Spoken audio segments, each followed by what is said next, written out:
Mi esposo iba a escapar con su amante y nuestra hijita de 3 años, pero le tendí una trampa brutal en el aeropuerto.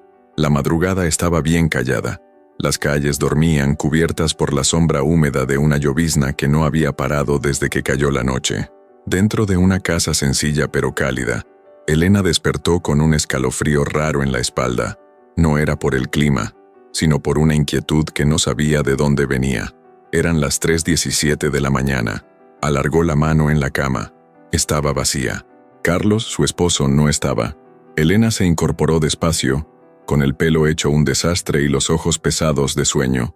Una luz tenue salía de la sala. El silencio absoluto de la madrugada hacía que cualquier sonido se sintiera más fuerte, y entonces lo oyó. Una voz bajita, casi en susurros, que venía del pasillo. Era Carlos, hablando por teléfono. El corazón se le aceleró. En todos los años de casados, jamás lo había visto hacer una llamada a escondidas a esas horas.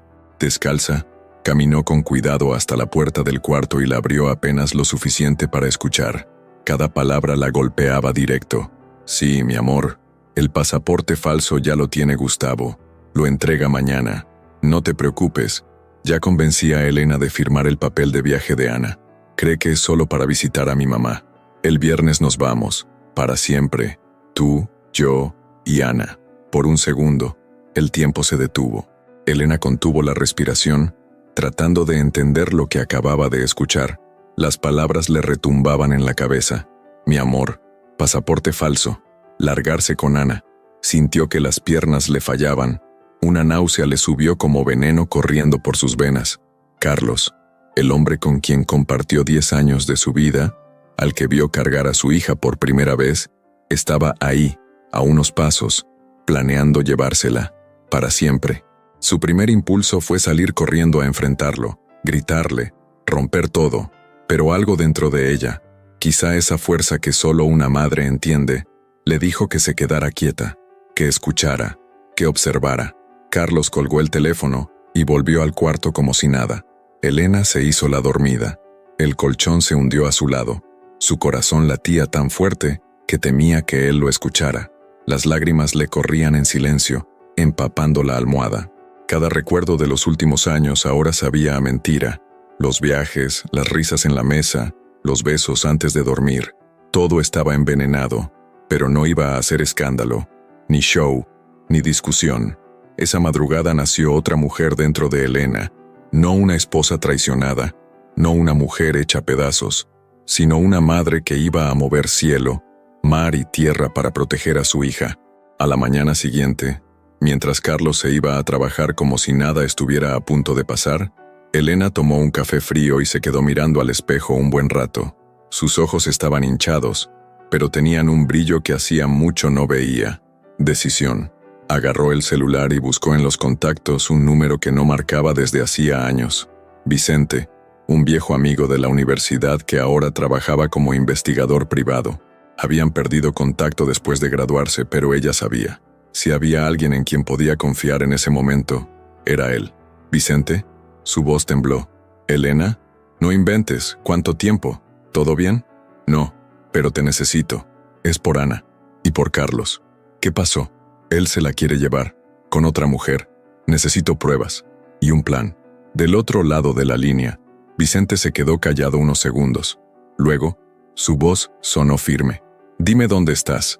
Voy para allá ya mismo. Era el comienzo de algo mucho más grande de lo que ella imaginaba. Elena, que hasta ese momento había llevado una vida tranquila, atrapada en la rutina de la casa, la maternidad y los sacrificios callados, ahora se veía frente a una guerra, y no pensaba perder. Elena siempre había sido de esas mujeres que dan todo por los demás, por su hija, por su esposo, por su familia. Se tragaba el llanto cuando Carlos llegaba tarde. Sonreía aunque la soledad la estuviera comiendo por dentro. Pero esa mañana, después de la llamada con Vicente, despertó un lado de ella que ni siquiera sabía que existía. Vicente llegó 2 horas después. Su carro, un sedán gris ya golpeado por los años, se estacionó con discreción a una cuadra de la casa. Llevaba puesta una chamarra oscura, barba de días, mirada alerta. Cuando Elena abrió la puerta, casi no la reconoció. No por su cara, sino por la expresión, una mezcla de dolor y rabia contenida. «Pásale rápido, por favor», dijo ella, jalándolo para adentro. Vicente no hizo preguntas. Se sentaron en la mesa de la cocina y ella soltó todo, palabra por palabra. Le contó sobre la llamada, la amante, el plan para huir, la intención de llevarse a Ana y no volver jamás. Cada frase venía con una lágrima terca, pero no lloraba con escándalo, lloraba en silencio, como quien ya aceptó el dolor y ahora solo quiere pelear. Vicente iba tomando nota, preguntaba detalles, horarios, rutinas de Carlos. Su cabeza trabajaba como motor encendido. Cuando ella terminó, él se quedó callado unos segundos y luego soltó: «Tenemos que movernos ya.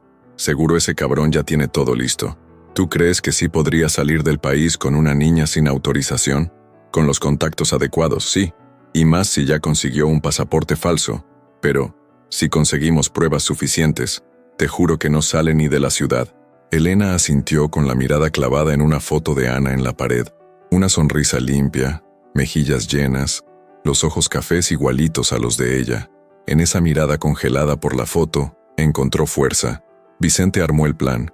Primero, iban a vigilar a Carlos, ver con quién se juntaba, rastrear sus movimientos. Había que identificar al que falsificaba documentos, confirmar quién era la amante y, lo más importante, conseguir pruebas. Todo tenía que estar bien hecho, con base. Elena no podía ir a acusarlo así nomás. La justicia tenía que pesar más que la furia. En los días que siguieron, Elena vivió una doble vida. En la mañana, preparaba el desayuno de Carlos como siempre. Cuidaba a Ana con todo el amor de madre. En la noche, salía a escondidas para encontrarse con Vicente. Él le enseñaba a observar sin ser vista, a notar patrones, a descubrir mentiras en los gestos más pequeños de Carlos. Fue un miércoles por la noche cuando todo empezó a encajar. Vicente, desde un carro rentado estacionado al otro lado de la calle, tomó fotos de Carlos entrando a un edificio viejo en la zona industrial de la ciudad. 30 minutos después, salió con un sobre marrón bajo el brazo. Al día siguiente, el sobre estaba escondido en el cajón de su oficina. Elena, sola en casa, aprovechó para revisar. Ahí dentro encontró 3 boletos de avión, con nombres falsos, rumbo a Cancún. 3 boletos, uno para Carlos, uno para Abigail, y otro con el nombre María Fernanda Guzmán. La fecha del vuelo, en 3 días. Le faltaba el aire. Esa niña no era María Fernanda, era Ana, y en 3 días, su hija iba a desaparecer para siempre. Pero ahora, con la prueba en la mano, Elena sabía que el reloj había empezado a correr contra ellos, y que cada segundo valía oro. Vicente fue claro: tenemos que encontrar a esa tal Abigail. Si sabemos quién es y logramos registrar su relación con Carlos, vamos a tener un caso sólido. La policía puede intervenir antes del vuelo. Elena asintió, aunque el nombre de la mujer le dolía como cuchillo en el pecho. Abigail, la amante, la que él eligió en lugar de su familia, la que iba a recibir las caricias que un día fueron suyas. Pero no había tiempo para odio, no todavía. La tarde siguiente, Vicente siguió a Carlos hasta un café en el centro. Sentado a distancia, con una cámara oculta, lo vio cuando una mujer rubia, de rasgos fuertes, se le acercó. Se abrazaron como viejos amantes. Se tocaron, se besaron, se rieron. Vicente captó cada movimiento. Al final del encuentro, Carlos le entregó un sobre a Abigail. Ella sonrió, mientras él le besaba la mano. El estómago de Elena se revolvió cuando vio las fotos, pero se mantuvo firme. Guardó cada imagen en una carpeta con cuidado. Eso no era solo evidencia, era la llave para salvar a su hija. Con los días, Vicente logró identificar al falsificador, Gustavo el Tigrillo, un tipo con historial sucio, conocido por ayudar a la gente a escapar del país. Gracias a un contacto en la policía, Vicente se enteró de que ya había fabricado más de 50 pasaportes en los últimos 2 años. Pero el problema era que Gustavo era astuto. Casi nunca dejaba rastro. No entregaba documentos en lugares fijos. Siempre en movimiento, rápido, sin dejar huella. Tenemos que interceptar esa entrega final. Es la mejor oportunidad que tenemos, dijo Vicente, revisando los horarios de los encuentros de Carlos. Elena estaba lista. Por primera vez en su vida, no sentía miedo, Sentía urgencia, sentía una sed de justicia que la mantenía de pie, incluso sin dormir por noches enteras, pero más que nada, sentía ese amor por su hija que ardía como fuego dentro de ella. La tensión llegó al tope cuando Carlos empezó a comportarse más frío en casa. Evitaba hablar con Elena, pasaba más tiempo pegado al celular, ya no quería dormir con ella, llegaba oliendo a un perfume que no era el suyo, con excusas cada vez más débiles. Y entonces, llegó el día, viernes. Vicente tenía todo listo. El equipo de la policía ya estaba posicionado en el aeropuerto. Elena iría con él, siguiendo todo de cerca. La trampa estaba puesta. Solo faltaba que Carlos mordiera el anzuelo. Salió de casa temprano, con Ana en brazos. Dijo que pasarían el fin de semana en casa de su mamá. Elena fingió una sonrisa y le hizo una seña con la mano. Cuando la puerta se cerró, cayó de rodillas y lloró como nunca antes había llorado. Pero no era un llanto de derrota, era el llanto de una guerra a punto de ganarse. El reloj marcaba las 9:14 de la mañana, cuando Carlos, con una camisa blanca impecable y una chaqueta de cuero color café, entró al vestíbulo del aeropuerto internacional. Ana en sus brazos apretaba fuerte su peluche, sin entender por qué su papá estaba tan nervioso, ni por qué habían salido tan temprano sin su mamá.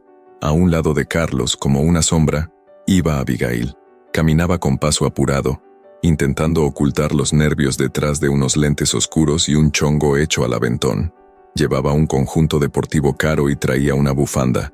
Aunque el calor afuera pegaba duro, todo en ella gritaba, culpable. Elena, dentro del carro estacionado al otro lado de la calle, observaba cada movimiento a través de los binoculares de Vicente. Su corazón ardía. Sentía que cada segundo pesaba como una eternidad. Le sudaban las manos, le temblaba el cuerpo, pero los ojos no se movían, como una cazadora siguiendo de cerca a su presa. Ya entraron. Ahora nos toca a nosotros, dijo Vicente, ajustando el radio con los policías encubiertos dentro del aeropuerto. La operación estaba milimétricamente planeada. 2 agentes iban disfrazados como empleados de la aerolínea. Otros 2 se mezclaban entre los pasajeros. Todo el equipo lo sabía. El objetivo era proteger a Ana y atrapar a Carlos y a Abigail con los documentos falsos en las manos.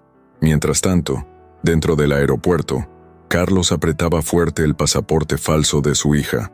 En el papel, Ana ahora era María Fernanda Guzmán, nacida en Cancún, hija de Ricardo Guzmán y Carla Méndez. Identidades inventadas, creadas con maña por Gustavo, el falsificador. Faltaban 10 minutos para que abrieran el mostrador de abordaje y los 3 se sentaron en una zona apartada, junto a las ventanas panorámicas. Ana pedía jugo, buscaba los brazos de su mamá entre sollozos. Carlos intentaba distraerla, mientras Abigail no podía quedarse quieta, volteando para todos lados, sospechando de todo y de todos. Afuera, Elena apretaba las manos entrelazadas sobre las piernas. «Van a escapar, ¿y si se dan cuenta?», murmuró. «Tranquila, confía, tenemos las pruebas. Ahora solo falta agarrarlos con las manos en la masa. Con los pasaportes en la mano, no hay pierde», respondió Vicente. Mientras esperaban el momento justo para actuar, Vicente revisaba todo el material reunido. Fotos del encuentro con el falsificador, imágenes de Abigail recibiendo dinero, copias de los boletos de avión y el audio que Elena había grabado escondida en la madrugada. Todo encajaba como un rompecabezas macabro, pero nadie se imaginaba el movimiento atrevido que Carlos estaba a punto de hacer. Como si supiera que lo estaban vigilando, jaló a Abigail hacia un lado y le susurró algo al oído. Ella asintió rápido, y los 2 se levantaron con Ana en brazos. Carlos se fue directo al baño de hombres, y Abigail caminó hacia el otro extremo de la terminal. Vicente notó el movimiento y avisó de inmediato. Se separaron. Él se metió al baño con la niña. Ella va rumbo al área de abordaje. Están tanteando si alguien los sigue. «No, él va a intentar salir por otro lado. No va a entregar el boleto», gritó Elena, desesperada, agarrando el brazo de Vicente. Y tenía razón. Carlos había arreglado con un trabajador del aeropuerto, al que había sobornado días antes, una ruta de escape por el área de carga. En una mochila negra que cargaba en la espalda, además de pañales y juguetes, traía el documento más valioso, un segundo pasaporte falso de Ana, con otra identidad aún más difícil de rastrear, pero antes de que llegara al punto de encuentro, el radio de Vicente estalló con un aviso. Equipo Alfa, movimiento sospechoso en el pasillo B. El sospechoso lleva a una menor y parece que se dirige a la zona de acceso restringido. Intervengan ya, ordenó Vicente, sacando el celular del bolsillo. Llamó al jefe del operativo mientras corría con Elena al lado, empujando entre la gente. Dentro del aeropuerto, el caos ya empezaba a tomar forma. 2 agentes se apresuraron a interceptar a Abigail, que acababa de entregar su equipaje y se dirigía a la zona de abordaje. Cuando la detuvieron, trató de mantener la calma. «Disculpe, señora, tenemos una duda sobre su boleto», dijo uno de los agentes encubiertos. «¿Cómo? Voy tarde. ¿Qué está pasando?», respondió ella, con la voz temblorosa. Al mismo tiempo, Carlos intentaba atajar por una puerta de mantenimiento, pero ahí ya lo esperaba un tercer agente con la mano en el arma. «Carlos Ortega, favor de acompañarnos». Carlos dudó. Por un segundo, pensó en correr. Miró a Ana, miró al guardia, pero antes de dar el primer paso, Elena apareció en el pasillo. Sus miradas se cruzaron. Ella venía caminando despacio, decidida, con la cara marcada por lágrimas y furia. «¿De verdad pensaste que ibas a ganarme?», dijo con voz baja, pero firme. Carlos intentó usar a Ana como escudo, jalándola contra su pecho. «No se acerquen, es mi hija», gritó. Elena dio un paso al frente. «Tú no mereces ni decir su nombre». 2 agentes se acercaron con cuidado. Uno de ellos, por detrás, sacó a Ana de los brazos de Carlos con delicadeza. La niña, confundida, lloraba llamando a su mamá. Elena corrió y la abrazó fuerte como si el mundo dependiera de eso. Y para ella, dependía. Carlos fue esposado ahí mismo, en el suelo del aeropuerto. Gritaba, pataleaba, trataba de justificarse, pero ya nadie quería escucharlo. Abigail, al otro lado de la terminal, vio todo desde los monitores de seguridad. Cuando fue detenida se desmayó. Parecía escena de película, pero era la vida real. La vida de Elena, esa que se negó a perder, esa que reconstruyó con sangre, lágrimas y el coraje de una madre que jamás se rinde. Los días que siguieron al incidente en el aeropuerto fueron como caminar sobre un campo minado. Elena, agotada física y emocionalmente, tuvo que enfrentar no solo el dolor de la traición, sino también todo el proceso legal, entrevistas con trabajadores sociales y las primeras audiencias judiciales. Ana no entendía bien lo que pasaba, pero lo sentía. Sentía los abrazos de su mamá más fuertes, su mirada más lejana, sentía la ausencia de su papá, preguntaba cuándo volvería, y Elena, con el corazón hecho trizas, siempre le respondía igual: «Aquí está mamá, mi flor, y nunca más te va a dejar sola». Carlos y Abigail fueron llevados a celdas separadas, y sus abogados arrancaron de inmediato una estrategia para revertir el caso. Alegaban que Carlos era el padre biológico y que no tenía intención de secuestrar a su hija. Decían que solo quería empezar una nueva vida, lejos del ambiente opresivo del matrimonio. Pero las pruebas eran sólidas. El intento de abordar el avión con documentos falsos, el uso de una identidad nueva para la niña, la relación directa con un falsificador buscado por la Interpol, y el audio de la llamada que Elena había grabado fue el golpe final. La fiscalía, con base en las pruebas reunidas por Vicente, armó una acusación implacable. El juicio fue programado para 2 semanas después del arresto. Durante ese tiempo, Elena hizo todo lo posible por proteger a Ana. La cambió de escuela, cambió la cerradura de la casa, empezó a dormir con la puerta del cuarto cerrada con llave y un cuchillo de cocina al lado de la cama. No por miedo a Carlos, sino como recordatorio de hasta dónde sería capaz de llegar por su hija. En la primera audiencia, la sala del tribunal estaba llena. Periodistas, familiares, vecinos con ganas de chisme. Era un caso que llamaba la atención. Un padre intentando huir con su hija y la amante, y una madre que había desmantelado todo el plan con inteligencia y coraje. Los titulares explotaban en todos lados. Drama en Guadalajara. Madre descubre plan de fuga del esposo con amante e hija de 3 años. Justicia o venganza. El juicio de Carlos Ortega. Elena llegó con la cabeza en alto. Llevaba una blusa azul marino y un pantalón negro. Nada que llamara la atención. Pero había algo en su forma de caminar, de mirar que impactaba. Era una mujer marcada pero no vencida. Una mujer que convirtió su dolor en fuerza. En la mesa de la defensa, Carlos se veía más pequeño de lo que era. La barba crecida, los ojos hundidos, la cara apagada. Ya no quedaba ni rastro de su encanto, ni de sus palabras dulces. Solo silencio. Abigail, en cambio, mantenía su actitud altiva. No miraba a nadie. No pedía perdón, como si todavía creyera que podía salir de ahí sin consecuencias. Durante el juicio, el fiscal presentó cada prueba: los audios, las fotos, los documentos, los testimonios de los agentes, las capturas de pantalla de los boletos. El juez, serio, negaba con la cabeza, claramente indignado. Con cada detalle nuevo, la gente en la sala murmuraba: era escandaloso, era cruel, era real. Y entonces llegó el momento más esperado, el testimonio de Elena. Subió al estrado y respiró hondo. La mano le temblaba, pero la voz salía firme. Amé a este hombre durante 10 años. Fui su esposa, su amiga, su compañera. Jamás imaginé que el mismo hombre que puso a nuestra hija en mis brazos después del parto, un día iba a planear arrebatármela. Hizo una pausa y lo miró directo a los ojos. No solo me traicionaste como esposa, intentaste destruir a una madre, y eso, Carlos, eso no se perdona. Luego miró al juez.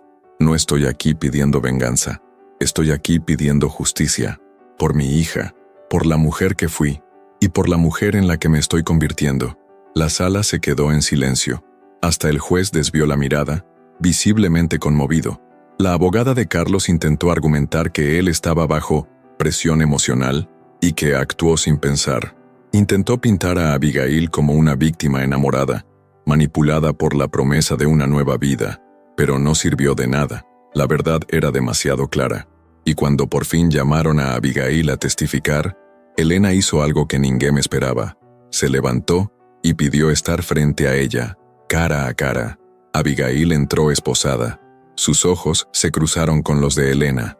Por un momento, el mundo se detuvo. ¿De verdad creías que él te amaba?, preguntó Elena antes de que el juez le diera la palabra. Abigail dudó. El juez permitió la interacción, curioso por lo que estaba a punto de pasar.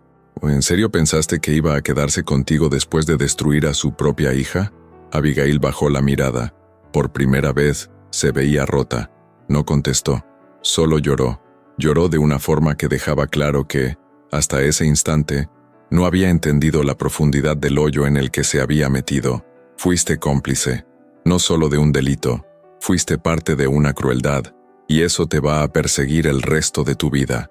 En ese momento, no hizo falta nada más. Elena ya había ganado. En la última audiencia, el juez dio la sentencia. Carlos Ortega fue condenado a 16 años de prisión por intento de secuestro internacional de menor, falsificación de documentos y asociación delictiva. Abigail Torres recibió 11 años por complicidad y fraude. El falsificador Gustavo fue arrestado poco después, gracias a la información que Carlos entregó en un intento por reducir su condena. Pero lo que más le importaba a Elena no era la cárcel, era Ana, y la certeza de que desde ese día nadie más la sacaría de sus brazos. El juicio había terminado, se leyeron los nombres, las sentencias quedaron registradas, las esposas se cerraron con ese clic frío y definitivo. Y por primera vez en muchos meses, el silencio volvió a ser un refugio para Elena, no una amenaza. A la salida del tribunal, entre los flashes de las cámaras y el murmullo de la prensa, Elena cargaba a Ana en brazos. Las preguntas venían de todos lados, pero ella no respondía.